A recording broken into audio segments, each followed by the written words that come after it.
$250,000 fire raced through a San Francisco financial district building, and it was early this morning. Only the 27th floor is closed. Most of the damage there confined to one large office, but there is some smoke damage to many of the floors between the 26th and 36th. 2 firemen suffered smoke inhalation, but those were the only injuries. It's the Union Bank building at 50 California, and it is not equipped with sprinklers. Federal officials say that they're planning at least 2 major raids in the month for the Bay Area. They're looking for illegal aliens, and their primary target, they say, will be the high-tech industries. President Reagan is reported to have decided with Republicans to accept the idea he'll have to attack budget deficits with a package of tax increases, as well as some curbs on military and domestic spending, but he is still said to want a huge increase in money for the Pentagon. Officials at UCLA have agreed to shut down that school's nuclear research reactor for the Summer Olympics in L.A. Not only that, they're going to put up a huge concrete barricade and post guards around the clock. The university had said that such precautions were not necessary. Unemployment in February went down nationally 0.2% to 7.8. In California, down 0.4%, but still higher. It's at 8%. Stock market closed out another losing week with another losing day. The Dow lost over 7 points today, down 32 for the week. In Europe, the dollar was static. Gold mixed, down a little bit in Europe, up a little bit in New York. That's our first live line, Jan and Pat, and I'll see you in a few minutes. Yes, you will. Bye-bye. Coming up next on TGI-4, the latest in contact lenses. The eyes have it. They are very popular today, but how do you know which one's for you? The better to see you with next, TGI-4. They're down with calories. Thank you, Jan. Up to the sky, Helicopter 4, pilot Bob McCarthy. Bob? You betcha, Patrick. That's the San Francisco Ferry Building, Justin Herman Plaza in the park. That landmark clock tower, you've seen it everywhere. In that building is the World Trade Center and the San Francisco Port Commission. Also the Sausalito and Larkspur, Tiburon Ferry, to and from Marin County put in here. Across the Embarcadero Parkway, you can see that up to the top there, is the plaza, theater, fountain, a little bit of open space, plus high-rise hotels and offices, shops, and some of the best restaurants in the world. And a pedestrian bridges connecting buildings like the Hyatt Regency, you see it there in the middle, and the Embarcadero 1 and 2. If you haven't been down here recently, you ought to come down. There's a lot of things to do, and it's really fun. As for the weather, we have a fog bank sitting off there that's right down on the deck about 4 or 5 miles offshore. Then it's moved in. It's a little higher as it comes in over the city. But we should, and there's a very good possibility, we may have some water later on tonight and certainly Saturday. But then it'll clear up a little bit and we'll just have high clouds. And very quickly, we had a couple of people write in about my diet. And one gal, her name is, I got to read it here, Mary Carter Told, even sent me a diet. Well, Mary, I can't use yours because it's got a little too much cholesterol and fat in it, but I sure thank you for your interest, and good luck on yours. And also a Kathleen Patricia O'Connell Otis. A happy St. Patty's Day to her, right? Well, she has about 50 pounds to lose, certainly more than me, and she's doing real good. She wished me luck. I wish her luck. Back to you, Patrick. Great. Thank you very much, Bob. I'll tell you, it's a good thing you're up there. Famous Amos is down there. He's got lots of chocolate chip cookies, so it's good you're up there today. Save me one. One for after you lose a little weight, right? All right. All right, you got it. We'll be in those concrete jungles just coming up. You know, it's very fashionable these days to talk about job stress, but what's interesting is seeing how some companies are actually dealing with it, keeping their employees in a better frame of mind to better solve problems. Willie Loman in the play Death of a Salesman says of the business world, it's a jungle out there. Well, we took a look at one company that's turned the jungle almost into a playground. And built by corporate stress. The Shackley Corporation has its headquarters here on Market Street. This is a $2.3 billion industry, the nation's leading manufacturer of nutritional supplements.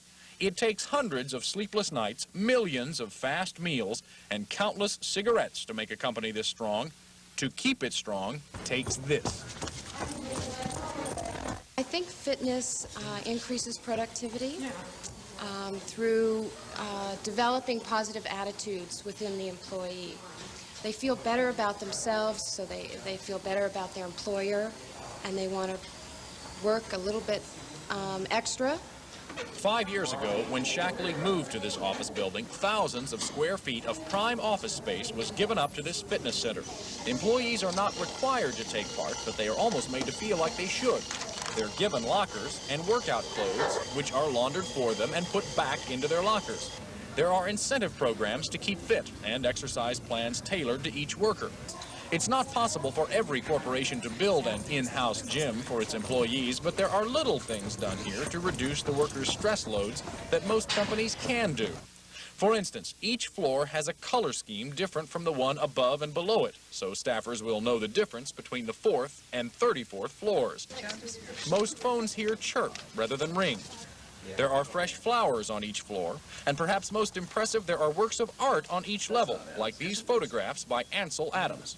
I think they raise the morale, they make them feel good about themselves, it makes them feel good about the company, because the company has taken the incentive to give the employees the opportunity to enjoy these types of things. I mean, everyone obviously has a interest in good artwork and photography, and it just makes them feel good about themselves. Not a bad view, huh? Of course, not every corporation in San Francisco can be situated so close to the Bay Bridge. But there is something that more corporations in America are doing that Shackley has done for years, and that is the idea of the Quality Circle, or QC, where a group of about 10 managers, foremen, and workers get together to solve production problems. According to the book Healthy People in Unhealthy Places, Stress and Fitness at Work, Shackley has had quite a success in terms of the QCs. It says that the Shackley Corporation of San Francisco adopted self-managed work teams and found that they were producing the same volume at 40% of the labor costs, with 2/3 of that due to the change in management style. Employee and employer problem solving, colors, flowers, and exercise. Shackley has combined all of these to make the workplace a place to work and a place to stay for a good long time. The service hour of our employees has definitely increased in the past few years. I've been with the company some number of years, and the longevity of the employees have increased, yes. And I feel it's due to this. You've been here how long? Well, I'll be here 20 years in May, so I think that speaks for itself. The book that talks about Shackley and several other corporations that deal with employee stress is, again, Healthy People in Unhealthy Places by Kenneth Pelletier. It does make for some interesting reading, in case you are interested. All right, and when we come back, a man with a famous chocolate chip cookie. We'll meet Famous Amos. He's up to more than making cookies these days.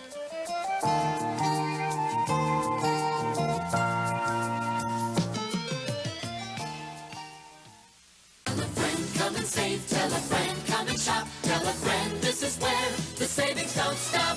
Alpha Beta is having a terrific seafood sale. Catch this. Alaskan salmon, whole or half, is just $1.89. There's one name that rises high, that comes through when the chips are down. Who would never think of uttering the phrase, "That's the way the cookie crumbles"? We're talking, of course, about General Wally Amos of Famous Amos Chocolate Chip Cookies. He opened another store today at 1226 Broadway in Oakland. You closed off the register at 1:30. He is with us today. It's always a pleasure to see you, Wally. Hey, General. Hello? I am General Amos. Always a pleasure to have you. Always a pleasure to have your cookies here. Last time we saw each other, it was in D.C. In D.C., that's right, Washington, this last summer. And at that time, you were doing a charitable work with Louis Sherry Ice Cream. Yes, we created an ice cream, and we're giving 1% of the royalty of that ice cream to Literacy Volunteers of America, because that, furthers my work with literacy. Now, the work you're doing in Oakland today, you cut the register off at 1:30. Yes, right? most stores, they're so traditional, they always have ribbon cuttings. Yes. Well, we had a tape cutting today. There it is, right there, the tape cutting. Yeah, we took, we cut the tape at 1:30, and all of the sales on both cash registers will be donated to the Boys Club of Oakland. That's when we just opened a store in Oakland. I should tell people they don't know what we're talking about. 1226 Broadway. Yes. That's right, brand new. There it is. There it is. Right and between now and 9 o'clock tonight, all sales at that store. All sales. So rush over there. Buy them out. Make sure they have no cookies left, because all the money goes to the Boys Club of Oakland. Why is it that you do such a tremendous charitable work? I mean, your cookie business came from your showbiz. Your cookie empire came from the showbiz business, but why the charitable work? Well, I think that giving is receiving. I really feel that I have been successful because we have a giving attitude.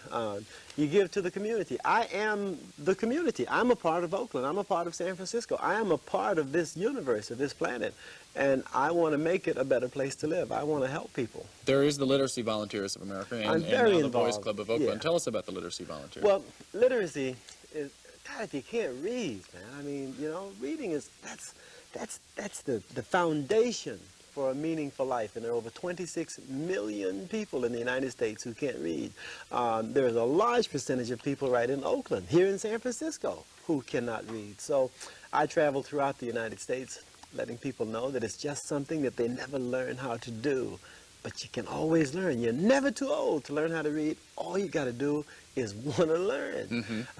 And there are programs here in San Francisco. There are programs in Oakland. And I urge people, call the libraries, you know, call the school systems and find out how you can learn. In case there are one or two people in the universe who don't know who Famous Amos is, he is the man with the cookies. You were an agent. You were a TV or a show business agent. I was a show business agent. And somebody like Helen Reddy said, start baking those cookies that you're giving out. I said, Helen, what do you know? And she said, here's the money. I said, you sure know a lot, you know. And it's grown since then. Listen, wait a minute. Okay. Today, so help me, is the 9th birthday.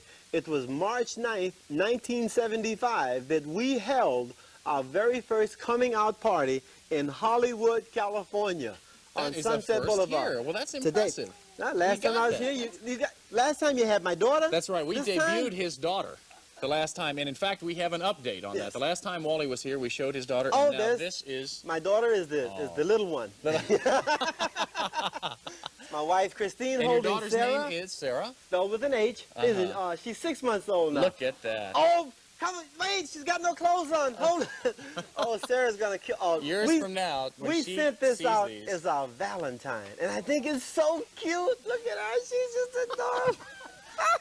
All right, when she's 1, will you bring her back? Oh, I'll bring her back when she's 1. Yes. I'll bring me back when I'm 1. When the cookie's 10, I'll come back or whatever. 1226 Broadway in Oakland is where Wally's new shop is. We've even been giving away books today. Have you? Famous Amos autobiography that we've been giving away, The Face That Launched 1,000 Ships. And all of the proceeds today sold in Oakland go to the Oakland Boys Center. Yes. Wally, good to see you again. Thank you, Pat. Thanks I have a new theme song. What's that? Eat it. Just eat it. Michael Jackson will get the royalties from all of this. Jan, back to you. All right, thank you. Let's go to Evan White for a live line report. Calm us down a little, Evan. News from around the world, Jan. In 3 days, there will be peace talks beginning in Lebanon. Today, mortar and grenade battles raged in the heart of Beirut and its suburbs. 2 dead, 14 injured. Here at home on the campaign trail, Gary Hart today picked up the endorsement of Senator Ernest Hollings, one of those former hopefuls who's withdrawn from the race. Hollings feeling that Hart's the only Democrat that can beat Reagan in November.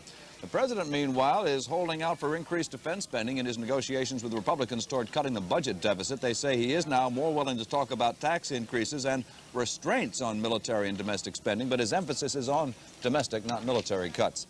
Employees of Gray Advertising got today off because most of their office complex was badly damaged in a 4-alarm fire that hit the 27th floor of the Union Bank building at 50 California Street early this morning. 2 firefighters injured. They think an employee working late may have left an electric heater on. The building does not have sprinklers. And there is a bit of a controversy brewing up in a far north California town of Weed because a police officer there apparently hid in a closet and watched for 30 minutes while a physical therapist performed sex acts on a 4-year-old handicapped girl. They arrested the man after the session, and the officer said he waited the half an hour because he said the girl was not being physically hurt. He feared the arrest while the act was going on might result in injury to the girl. That's our live line. We'll see you for all the news live at 5. Okay, Evan, thank you very much. This is my idea of relieving stress in the workplace. A bag of cookies every day. Chocolate chip on your upper lip there. Okay, I'm sorry. Actress Lauren Hutton next, and a look at her new film, Lassiter, so stay with us here on TGI-4.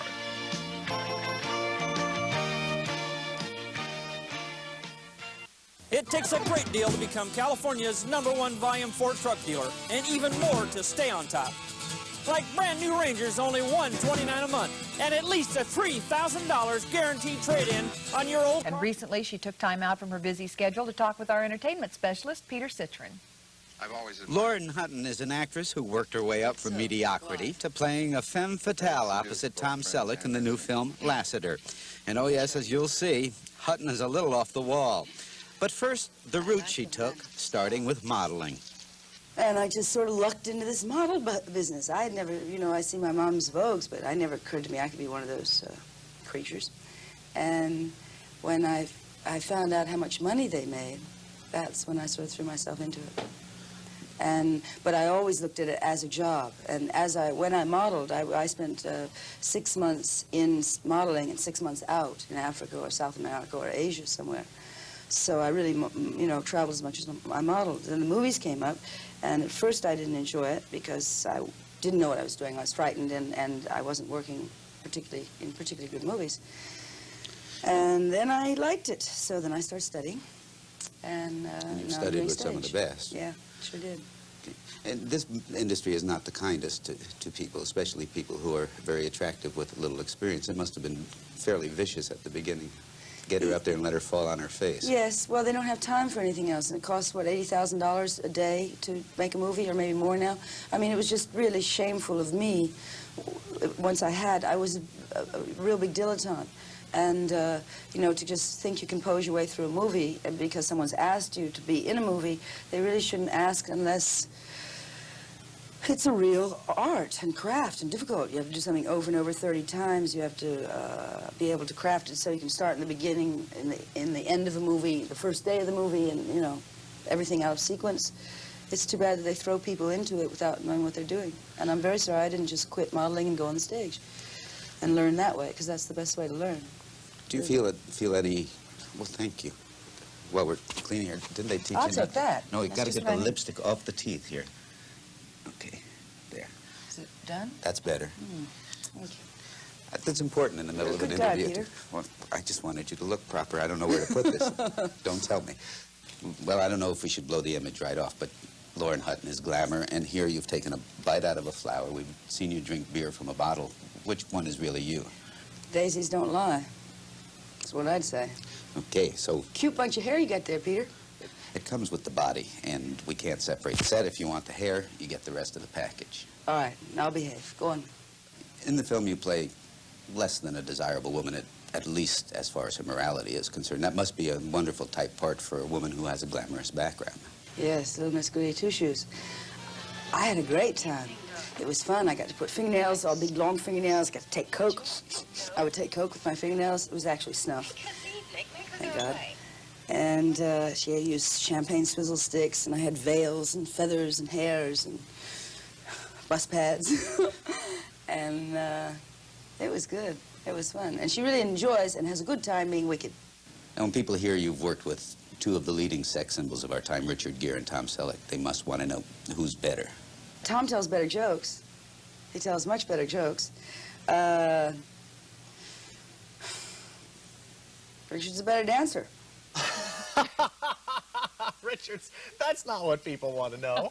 That's not what I expected her to say. Oh, well. Oh, well, she's neat anyway. Yeah. And somebody else that's awful sweet up there is Bob McCarthy in Helicopter 4. Let's go to him and find out what's happening this weekend and in the weather, too. Bob? Well, thank you, Darren. We're taking a couple of hits. We're out in the middle of the bay here, and there's Treasure Island in the middle of our bay. And if you don't have a boat or indeed a helicopter, you can get here via the Bay Bridge. And about halfway across, you look for the off-ramp to TI. You got it. Now you're on the man-made island and the site of the 1939 International Expo. And today, it's the headquarters for the U.S. Navy Western Sea Frontier. And also the home of the Navy Marine Coast Guard Museum, and that's open daily, and it's really something you ought to see. And very, very quickly, there have been questions about whether I fly or do I fly the TC-4 and so on and so forth. Well, yeah, as a matter of fact, I started flying when I was 17 and been flying for over 40 years. I guess I got about 8,000-hour fixed wing, that's regular airplanes, and about 12,000-hour helicopter hours. But when they made me a reporter, the insurance rate went so high that it was wiser to have me report and get another pilot to fly while I do the report. So all you folks that wonder if I'm flying TC-4, no, I'm not. Do I fly? Yeah, I got a lot of time. And I'll tell you, after all that time, it's nice to have somebody else do the driving. Back to you guys. All right. All right, Bob, you're breaking up. We'll see you a little later on. He always breaks me up. That's right. Up next, music videos hosted by top Bay Area DJs. It's all part of At the Videos, a new program. It's premiering soon here on Channel 4.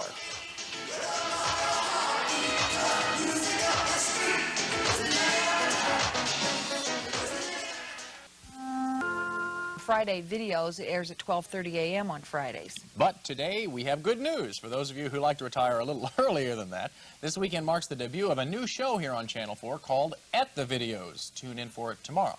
That is Saturday, right, Yeah. 6:30, I believe, and you will see the best of the latest rock videos guided by KFRC DJs Dave Sholin and Dr. Don Rose. Here's a little preview of what you can expect to see on this week's At the Videos.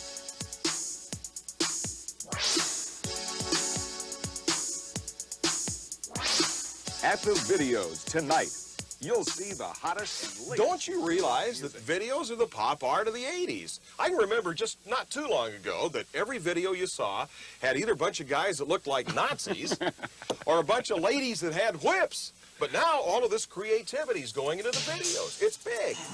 Tell me about your childhood. On a sheet just to keep my mouth from spouting junk. But you know what? We're going to make a fortune doing these. You realize that this is big business. Boy. I get a feeling mine and they don't understand when I look at you when you hold my hand. No, you don't have to be just a kid to watch this. We've got Thunderclap Newman on the show. Benny Goodman's going to be here. He could be as old as this guy. And the old Tex Beneke conducting the Glenn Miller Band. It's all here. You can't miss. I don't believe my eyes. What have I seen at the door? Tomorrow night, brace yourself.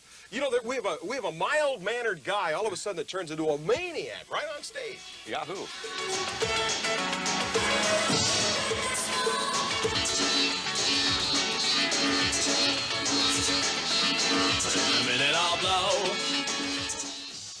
At the Videos tomorrow night, Channel 4 at 6:30. Dr. Don and Dave Sholin. Right, and next week we will have José Ibert, the hairdresser of the stars. And also Judy Collins. Remember her? She'll be with us next week.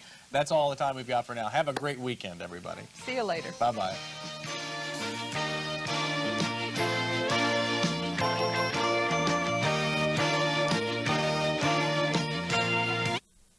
Significance of a summit conference. It was an unprecedented meeting of leaders of industry from both countries discussing not competition, but cooperation. Corporate heavyweights, like the chairman of Hewlett-Packard, seated next to his counterpart from Nippon Electric Corporation, two giants in the field of high-tech. Simultaneous translations cut through the language barrier as more than 200 Japanese and American executives listened to ways in which technology can be shared. One important topic of conversation here is how Japanese and American companies can form joint ventures, especially in the high-tech industries where the costs of research and development have skyrocketed far beyond an individual company's budget. Many Japanese companies already have joint ventures in this country. Toyota and GM are waiting for government approval to form their joint venture here in Fremont. And Sharp Corporation of Japan makes color TV sets in Tennessee. Tadashi Sasaki, Sharp's vice president, told me that when his plant opened, the productivity of his American workers was 60% below that of the Japanese. Now, 4 years later, he says, the two are almost on a par. Naohiro Amaya, who represents the government, says cooperation is important for yet another reason. The free world is competing with Soviet Russia. We should win Russia. Not through the war, but through the peaceful competition. So this is no ordinary meeting. It is rather a summit conference of people who have the power to shape our destiny. Vic Lee, News Center 4. That conference continues tomorrow. Among the keynote speakers will be Akio Morita, the founder of Sony Corporation. And when we continue on this Tuesday evening from the News Center, we'll have an update on Super Tuesday voting and the government that says it is too dangerous to be on the streets. We'll have a report on the automobile on trial when we continue. Today, the government claiming those vehicles are a grave danger and that they ought to be off the roads. Attorneys for the Justice Department contend that more than 1 million of the X cars have defective brakes, and the GM knew about the problem but went ahead with production anyway. GM lawyers deny that charge. They say the 1980 X car, one of the safest cars on the road.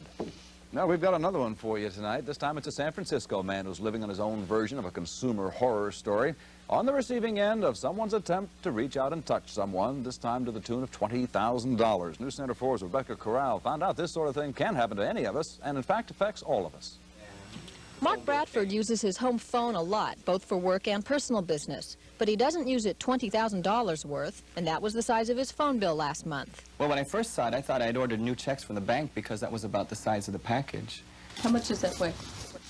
Maybe almost half a pound.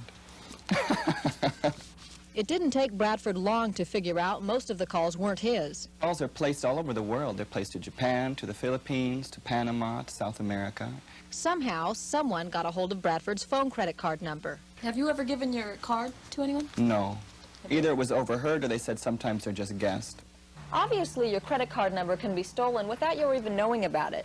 But a spokesman for Pacific Bell told me the phone company won't charge customers for calls they didn't make. Last year, Pacific Bell lost nearly $23 million to phony credit card use, and eventually, you pick up the tab. But the phone company has special investigators, and even if they don't recover the money, they do try to catch the phony card users. As for Mark Bradford, he only has to pay $34 of the phone bill. But he does get to keep the 317 pages for the memories. In San Francisco, Rebecca Corral, News Center 4. The phone company handles these cases of overbilling on an individual basis, and the honest consumer usually doesn't get stuck, at least not directly. If you're a parent with a child in college, you may need to take out a loan. While inflation's dropping, the price of higher education certainly is not. A look now at our News Center 4 computer scan for the numbers. The average price of tuition at four-year colleges rose 7 to 8% this year. That's while inflation chugged along at just 4.1. That is still an improvement, though. From 2 years ago, tuition then jumped about 10% a year. Administrators blaming rising maintenance costs for the increases. Paul? Super Tuesday, we're going to go now to Bob Menace in our newsroom for a look at what's happened and the significance of that. Bob? Thank you, Paul. The significance is that the Gary Hart campaign for president rolls along, chugs along. It is very healthy tonight. Right now, trading at least one state with rival Walter Mondale in the South. But the important thing to watch is the state of Georgia, where our polls are showing right now that Hart and Mondale are so close, it's too close to call. 116,000 votes for Mr. Mondale, the Hart's 112,000 votes. They are just 1% difference apart. 70%, or let's say 70 delegates up in Georgia, and that would be very important because if Mondale, projected to win Alabama right now, would collect most of the 122 delegate votes there, that doesn't measure up very well to these about 245 votes that Mr. Hart is expected to win by taking Rhode Island, Massachusetts, and Florida. Delegate count is very important. That will determine the man who is named right here in San Francisco as the man who will run on the Democratic ticket. But if Walter Mondale wins Georgia tonight, he will definitely have a psychological advantage. The experts will be quick to say that Mondale is back on track with 2 states out of 3 in the South. We'll wait and see. All right, Bob. Still a lot more to come tonight. We will have an in-depth report on what you can do when you find yourself at odds with a credit reporting company. And first it was cookies. Now it is chips. You'll meet the man who took the long road to his fortune. And coming up next, some people at Stinson Beach caught smack in the middle of a fight over a seawall. $1 million building a seawall just may have to tear it down. That wall was built during last winter's storms to try to protect more than 100 homes along the beach. But there are charges that the seawall limits public access to the beach.